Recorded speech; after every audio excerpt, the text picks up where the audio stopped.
Bonjour à toutes et tous, voici un petit PowerPoint commenté, une petite vidéo qui va vous expliquer comment résoudre un problème stoichiométrique à l'aide d'un tableau d'avancement. Voilà, ici on travaille sur des exercices de stoichiométrie sans excès, nous verrons plus tard avec excès.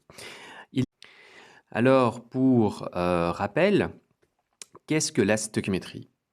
En fait, c'est vraiment la partie de la chimie qui s'intéresse à l'étude quantitative des réactions chimiques.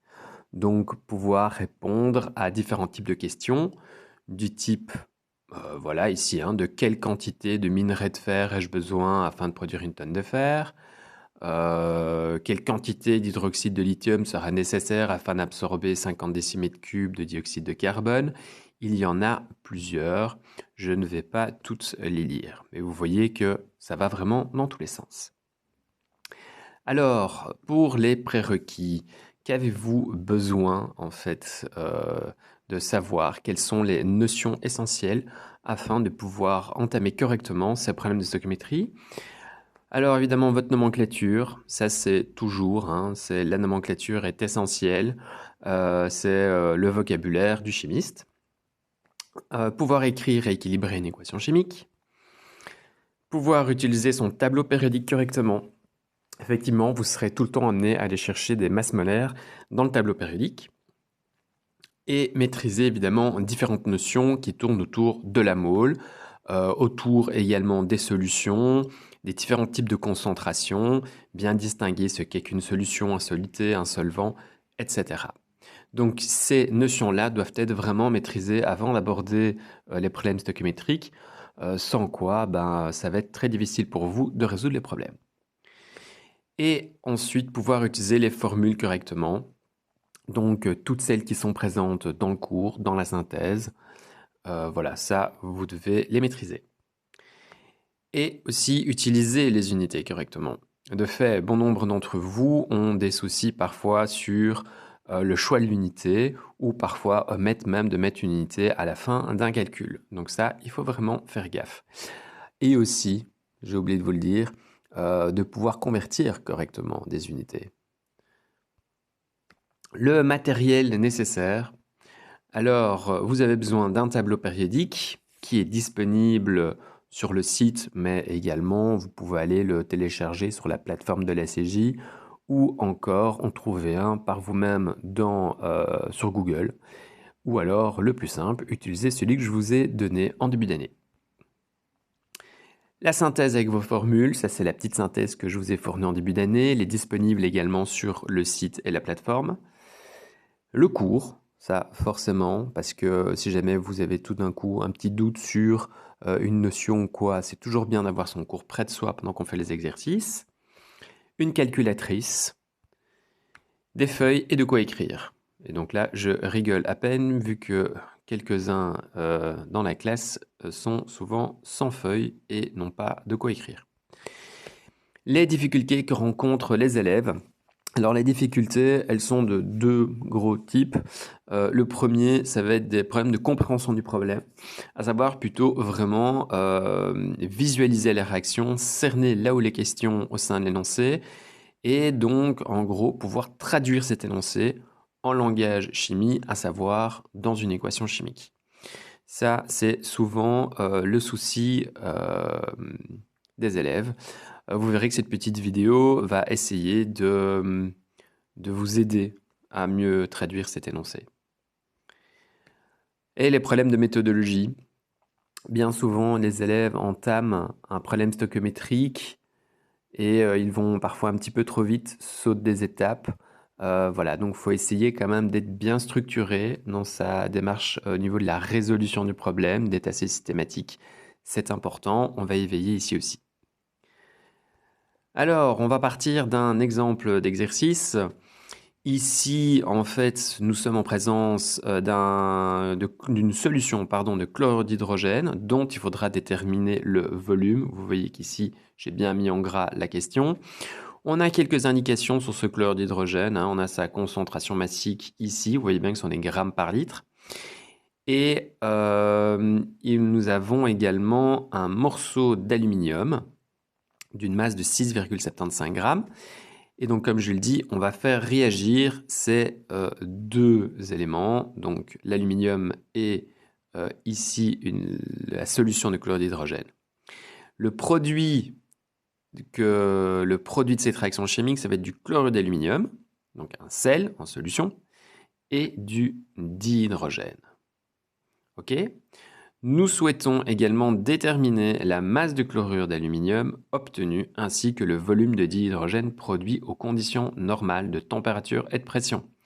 Donc les conditions normales de température et de pression, c'est 0 degré, 1 atmosphère de pression.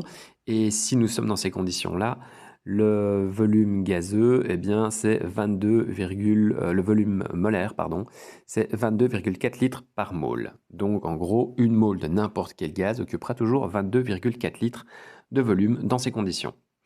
Donc, je répète pour être bien sûr que tout le monde ait compris, on cherche ici donc quel est le volume de chlorure d'hydrogène dont la concentration massique est de 219 grammes par litre sera nécessaire afin de faire réagir complètement un morceau d'aluminium dont la masse est de 6,75 grammes, le produit de cette réaction chimique est du chlorure d'aluminium ainsi que du dihydrogène. Nous souhaitons également déterminer la masse de chlorure d'aluminium, deuxième question, ainsi que le volume de dihydrogène produit aux conditions normales de température et de pression. Première étape, c'est d'écrire la réaction sous forme d'équation chimique et d'équilibrer le tout. Si vous avez des soucis encore pour équilibrer, n'hésitez pas, refaites des exercices dans le dossier révision que vous aviez en début d'année ou envoyez-moi un petit mail et je vous donnerai des exercices. Donc ici, nous avons 2L plus 6HCl donne 2LCl3 plus 3H2. Donc on fait bien attention également en valence. On sait que Cl a une valence de 1 dans le tableau périodique, Al a une valence de 3. Donc ça nous fait bien chlorure d'aluminium, AlCl3. OK ? Ensuite, ça ce n'est pas obligatoire, c'est une étape facultative. Réaliser un petit dessin schématique, ça peut aider vraiment pour une meilleure compréhension de visualiser, si vous voulez, ce qui se passe. Donc ce dont je dispose, c'est mon aluminium. Voilà mon petit morceau d'aluminium. Ensuite, ma solution HCl a une certaine concentration qui est de 219 grammes par litre. Voilà. Et maintenant, les quantités que j'ai mélangées, on va mélanger tout ça. Voilà, donc, hop. On a ici mon morceau d'aluminium, ma solution ici. Il faudra déterminer le volume à utiliser. Ça, c'est la première des questions. Et donc, une fois qu'on a déterminé le volume, on pourra tout mélanger. Et ça va nous produire ici un sel d'aluminium, du chlorure d'aluminium, qui sera présent ainsi que le dégagement de dihydrogène. Alors donc au niveau de ces produits, il faudra aussi déterminer ici le volume qui sera dégagé lors de la réaction chimique et d'autre part, il faudra déterminer la masse de soluté qui sera présente dans cette solution. De nouveau, si vous avez des problèmes au niveau du vocabulaire, soluté, solution, solvant, il faudra repartir évidemment sur les cours précédents et jeter un œil. Alors ensuite, l'autre étape, c'est convertir en mole. Alors, l'aluminium, on a une masse, on a sa masse molaire que nous sommes allés chercher dans le tableau périodique. Et du coup, on peut appliquer simplement que le nombre de moles, c'est quoi ? C'est la masse divisée par la masse molaire, soit 0,250 moles. Ce qui veut dire que dans 6,75 grammes d'aluminium, j'ai 0,250 moles d'atomes d'aluminium. Ensuite, je peux réaliser un tableau dans lequel je peux directement déjà indiquer ici mon 0,250 moles d'aluminium. Pour rappel, Ni, Nr, Nf, donc le tableau d'avancement, Ni nous indique à l'état initial des choses, Nr ce qui va réagir et Nf ce que nous aurons au final. Ça va ? Donc, ici, je sais qu'à l'état initial des choses, je n'ai pas encore de produit, vu que je n'ai encore rien mélangé du tout à l'état initial des choses. Et à la fin de la réaction chimique, sans excès, je n'aurai plus de réactif. Rappelez-vous, j'ai fait la petite analogie avec la cuisine. Si vous faites des crêpes et que vous avez besoin d'un certain nombre de portions, enfin de masse de farine, de lait, d'accord? Il faut imaginer qu'à l'état initial des choses, c'est comme si vous mettiez tous vos ingrédients sur le plan de travail, mais vous ne mélangez encore rien pour faire votre pâte à crêpes. Donc il est normal que comme il n'y a pas de pâte à crêpes, vous êtes à zéro. Et il est normal que si vous avez bien tout pesé, que vous allez tout utiliser, à la fin de la réaction ici, vous n'aurez plus d'ingrédients et donc ici, nous n'aurons plus de réactifs. Alors ici, sous forme de petit ovale, comme des petits ballons de rugby, j'indique clairement en fait les zones qui m'intéressent, à savoir les 3 questions. Vu que la première question portait sur le nombre de moles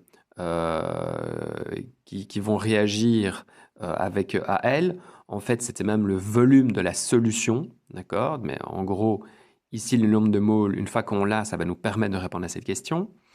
Ensuite, on a une question qui portait sur le chlorure d'aluminium et une troisième question qui portait sur le volume de dihydrogène produit.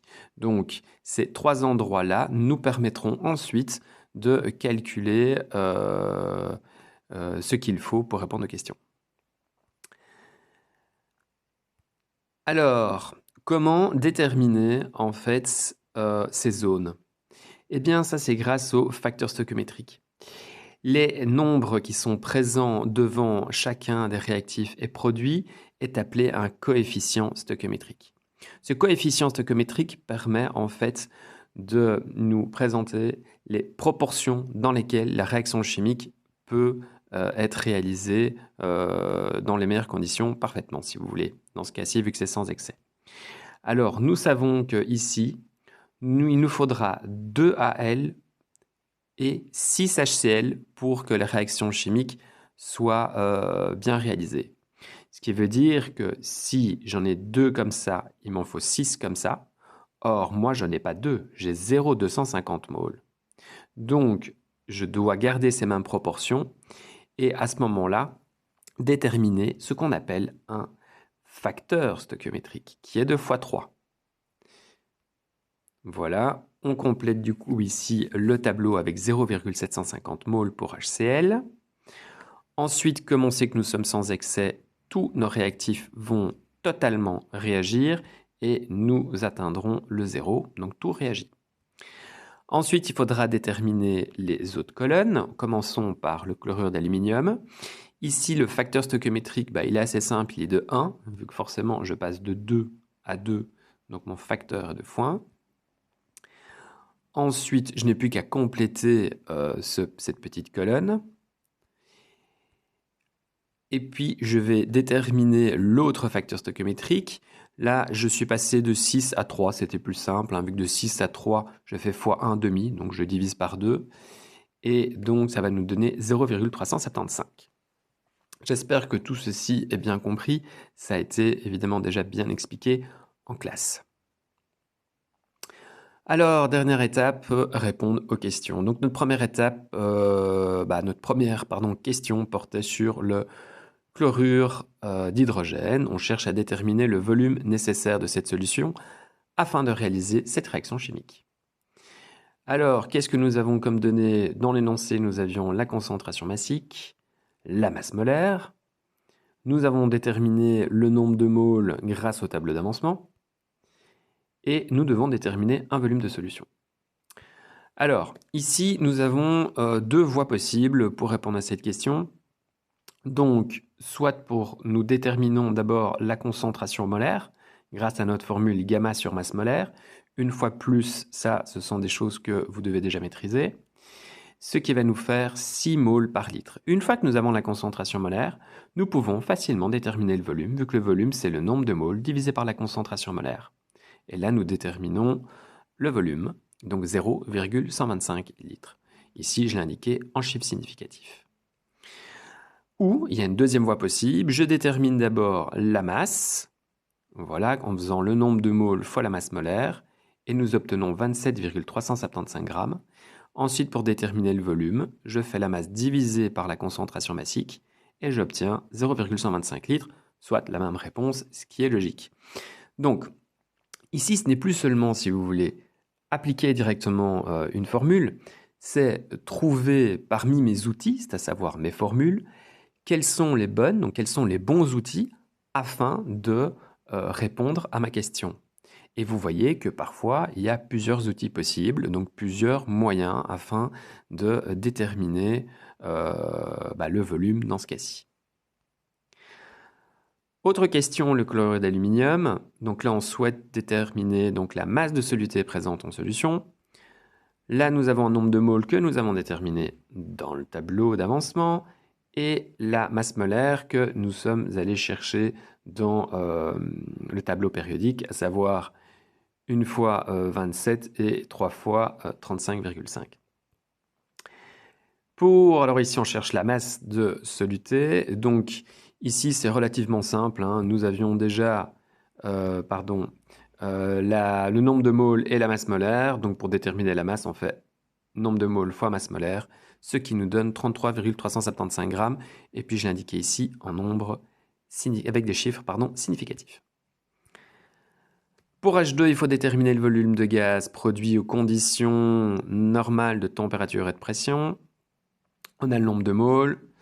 Et ça, c'est très simple, vu que si je vous dis que c'est aux conditions CNTP, c'est 22,4 litres par mole. Donc, il va se dégager 8,40 litres de dihydrogène. Voilà. Alors, pour résumer, donc c'est 1, écrire et pondérer l'équation chimique. On dira qu'il y a un 1,5, c'est-à-dire pouvoir se représenter à l'aide d'un petit dessin schématique l'énoncé et pouvoir plus facilement traduire en équation chimique, en réaction chimique, et mieux se représenter la réaction, ça va faciliter évidemment la compréhension. Ensuite, convertir en moles, ça c'est le point 2. Et puis, vous complétez votre tableau d'avancement à l'aide des facteurs stoichiométriques.